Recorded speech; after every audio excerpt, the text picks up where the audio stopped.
It's the Next Level Contractor Podcast. Yeah, I'm talking about Mountain Dews, baby. And we're talking about making your small business or construction company more profitable with better leads and better systems. Eat bread and desserts and just get all fat and sassy. Every Monday at 7 a.m., 30 minutes or less, and no bullshit. We'll do it live! Do it live! I'll write it and we'll do it live! And today we're talking about creating systematic processes. There is a lot of people that have totally wildly different processes from one customer to the next. And one of my favorite books of all time, The E-Myth Revisited, talks about a hairdresser, a barber really. This man comes in for a haircut and he's served a little glass of whiskey, bourbon. And he gets his hair cut, and the guy even shaves his face, and he does a straight razor. And he loves it. He loves the experience. It feels classic. It feels solid. It feels like the work was good. And the second time he goes in, the person gives him a glass of coffee. Now, mind you, this is the same time of day, same place, same barber, but the person gives him some coffee before instead of after. And different beverage, obviously. The third time he comes in, the guy gives him a glass of ice water. Refreshing, delightful, but different. And after he has this ice water, he realizes, I'm not coming back. He gets his haircut the same quality, but the guy used a modern razor and not a straight razor. And he realized to himself, I'm not coming back. It's not because this guy didn't do a good job. It's not because the craftsmanship isn't there. It's because I fell in love the first time I went with the process and with your system and with the details. And now it's different. Why is it different? So the whole point of this story is, no matter how good your craftsmanship is, if you don't have a proven system, if you don't have consistency around the details, both on the quality of work, but on some of the, customer service oriented things, there's an issue.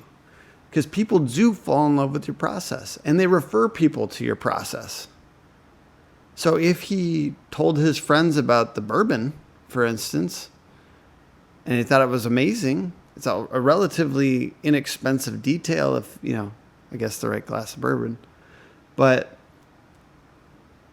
what if he told his friends about it? And then he goes back the second time and he says, oh, I don't want to tell my friends about something that I don't know exactly what it's going to be like next time.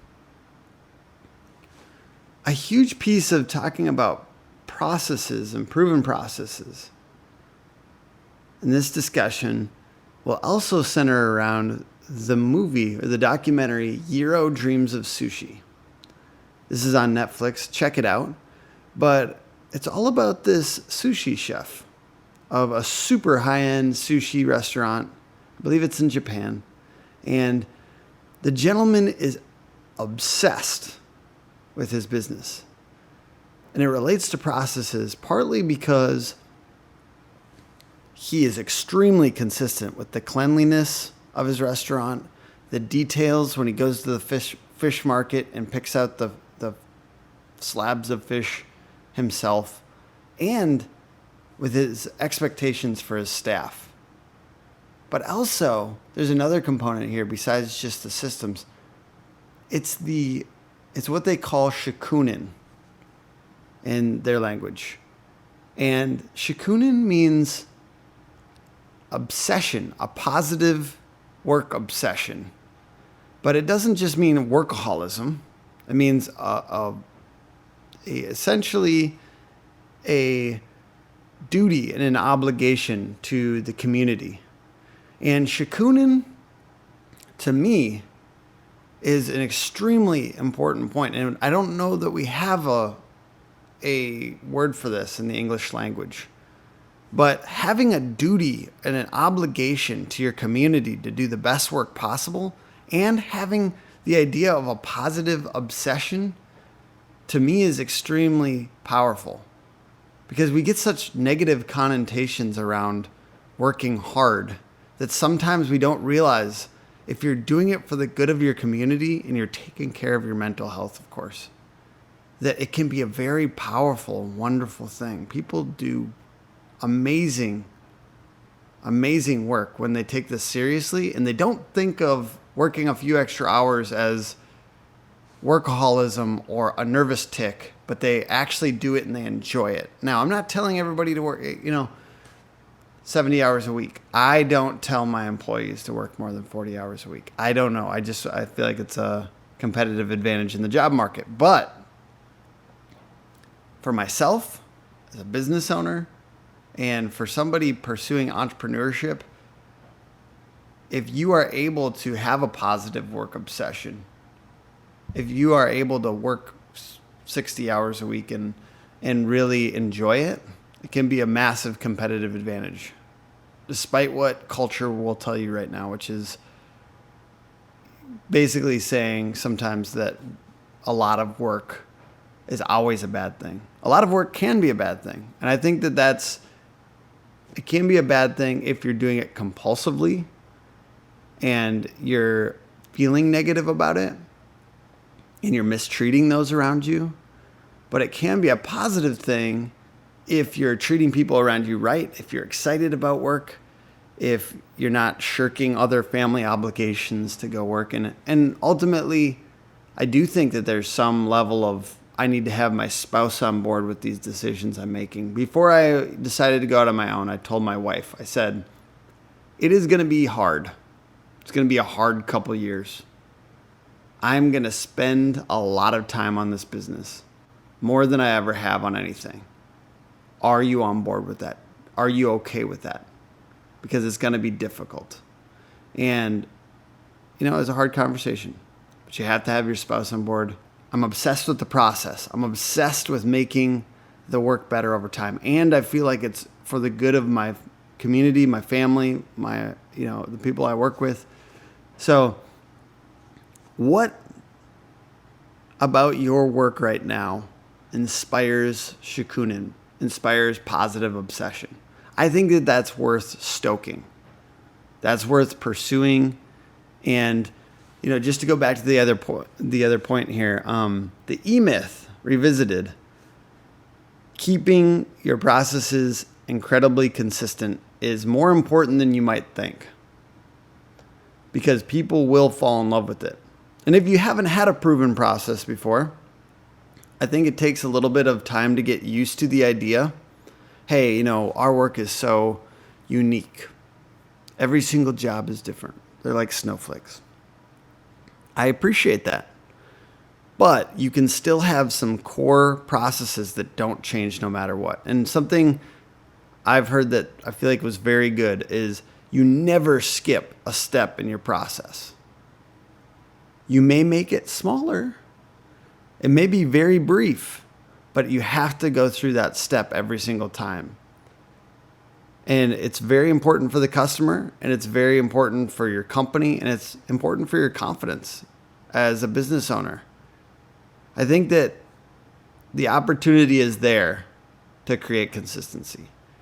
There's corporate consultants, and I think it's like Six Sigma or something like that, which is a framework for corporations to train their leaders. But the main principle of it is just being consistent.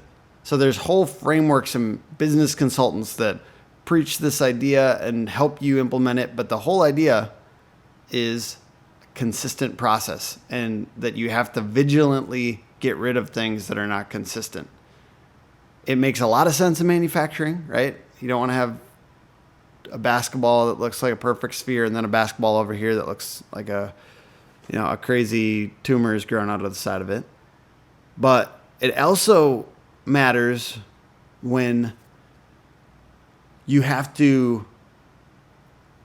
make sure that the client is consistently happy and make sure that your team is working on a certain set of standards.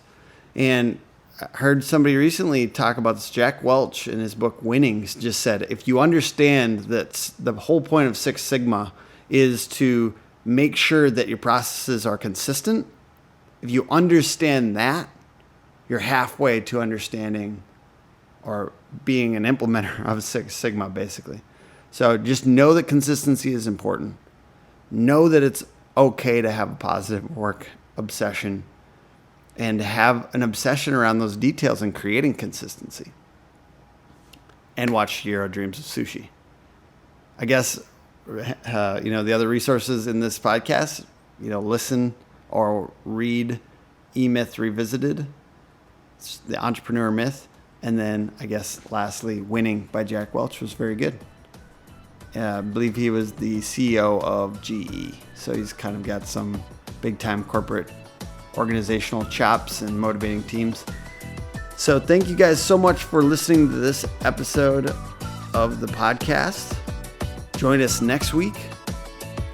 And that's all for the Next Level Contractor podcast.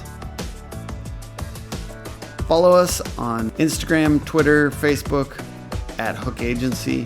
Check us out at hookagency.com. It's the Next Level Contractor podcast.